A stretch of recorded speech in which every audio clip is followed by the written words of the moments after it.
नमस्कार मित्रांनो. कमळी मालिकेच्या पुढील भागांमध्ये आपल्याला असा एक टर्न आणि असा एक कट बघायला मिळणार आहे, ज्यात अनिकाचा खरा चेहरा आपल्याला दिसणार आहे. नवीन वर्ष, एक ग्लास आणि एका मुलीचे आयुष्य उलथवून टाकणारा तो कट. आज पार्टी आहे आणि ही पार्टी अनिकानेच दिलेली आहे. आज पार्टीचा आनंद नाही, तर आज पार्टीत एक खेळ होणार आहे आणि हा खेळ कोणाचा होणार आहे ते आपण ह्या भागामध्ये पाहणार आहोत. पण त्याआधी तुम्ही जर आमच्या चॅनलला सबस्क्राईब केलं नसेल तर सबस्क्राईब करा आणि व्हिडिओ आवडल्यास लाईक द्यायला विसरू नका. तर आपण बघतो की भागाच्या सुरुवातीलाच एक पार्टी चालू आहे आणि ही पार्टी दिलेली आहे अनिकाने आणि ह्या पार्टीमध्ये कमळीला सुद्धा बोलवलेलं आहे.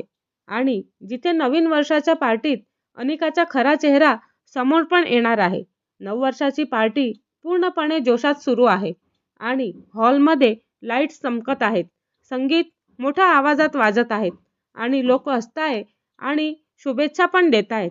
कमळी आणि ऋषी एका बाजूला उभे आहेत आणि दोघेही आरामात बोलत आहेत. ऋषी हलकं हसतो आणि म्हणतो, आज सगळं विसर कमळी, आज सगळं विसरून जा आणि पार्टी एन्जॉय कर. आज फक्त नवीन वर्ष एन्जॉय करूयात.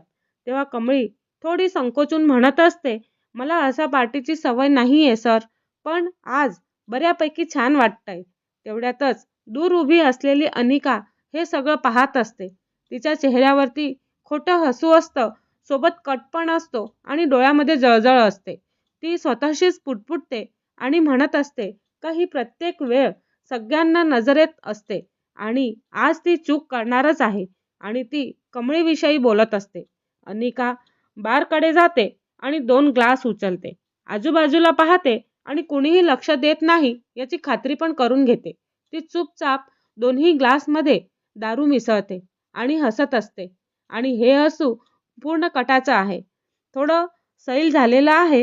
ही सगळं आपोआपच बिघडतं, ती असं म्हणत असते. अनिका ते ग्लास घेऊन परत येते आणि हॅपी न्यू इयर असं म्हणत असते आणि खूप उत्साहात ती म्हणत असते आणि म्हणते की आज माझ्याकडून कमळी थोडी गोंधळते. पण कमळी म्हणते का मी? तेव्हा ऋषी म्हणतो, एक ग्लास चालेल. तेव्हा आज खास दिवस आहे.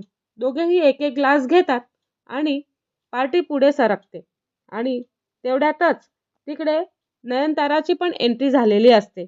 तिच्या चेहऱ्यावरती खोटं हसू सगळ्यांनाच दिसत असतं. कोणीही लक्ष देत नाही, तरीही सगळेजण खात्री करून घेतात आणि एक एक ग्लास करत सगळेजण पार्टीमध्ये एन्जॉय करत असतात.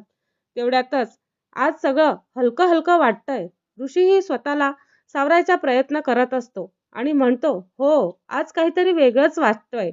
कमळीचं हसू पण थोडं जास्तच असतं. ती सहजपणे ऋषीकडे पाहते आणि ऋषी आज छान वाटतंय असं मनामध्ये म्हणत असतो. काहीही अति नाही, पण क्षण थोडा इंटिमेट आहे आणि नजर भिडते, हलकं बोलणं, फक्त हसणं हेच सगळं दिसतं. आणि तेवढ्यातच नयनतारा हॉलमध्ये प्रवेश करते. तिची नजर थेट त्या दृश्याकडे पण जाते आणि ती थोडी धबकते आणि डोळ्यामध्ये वेगळाच राग असतो. चेहऱ्यावरती धक्का असतो आणि जोरात म्हणते, ऋषी. तेवढ्यात ऋषी दचकून जातो आणि म्हणतो, आई. तेव्हा नयनतारा कमळीकडे पाहते आणि तिचा आवाज थंड पण जहरीला असतो. हे काय चाललेलं आहे? कमळी पण तिथेच गोंधळते आणि म्हणते, मॅडम मी काही नाही केलं. तेव्हा नयनतारा मध्येच थांबते आणि तिला पण थांबवते आणि म्हणते की एक शब्दही बोलू नको कमळी. तेव्हा ती ऋषीचा हात पकडते आणि तू लगेच बाहेर ये ऋषी असं म्हणत असते. मग कमळीकडे वळते आणि तू ह्या पार्टीमध्ये राहण्याची गरज नाही. आणि कमळीचा चेहरा तिथेच फिकट पडतो. ती म्हणते, माझी चूक नाहीये मॅडम, मी काहीच नाही केलं. तेव्हा नयनतारा कठोरपणे म्हणत असते, माझ्या घराचं नाव ह्या प्रकारात ओढलं जाणार नाही याची मी पूर्ण काळजी घेणार आहे. ती कमळीला पार्टीच्या बाहेर घेऊन जाते आणि हॉलमध्ये सगळेजण पाहतच राहतात. दूर उभी असलेली अनिका हे सगळं पाहते आणि खुश होते. तिच्या ओठांवरती समाधानाचं एक स्मित वेगळंच असतं. ती स्वतःशीच म्हणते, नवीन वर्ष आणि कमळीची सर्वात मोठी ही चूक. मला खूप छान वाटतंय. बाहेर फटाके फुटत असतात आणि लोक पण हसत असतात. पण कमळीच्या आयुष्यात आजचा 9 वर्षाचा पहिला क्षण अपमानाने सुरू झालेला असतो आणि प्रत्येकासाठी एकच प्रश्न असतो की नयनताराला खरं कारण कधी कळणार आणि अनिकाचा हा कट किती दूर जाणार आणि कमळी ह्या अपमानातून कशी बाहेर पडणार हे सगळं आपल्याला ह्या वर्षी बघायला मिळणार आहे. आणि आता नव्या वादळची पण सुरुवात झालेली आहे. तर तुम्ही आमच्या चॅनलला लाईक, शेअर आणि सबस्क्राईब करायला विसरू नका. धन्यवाद.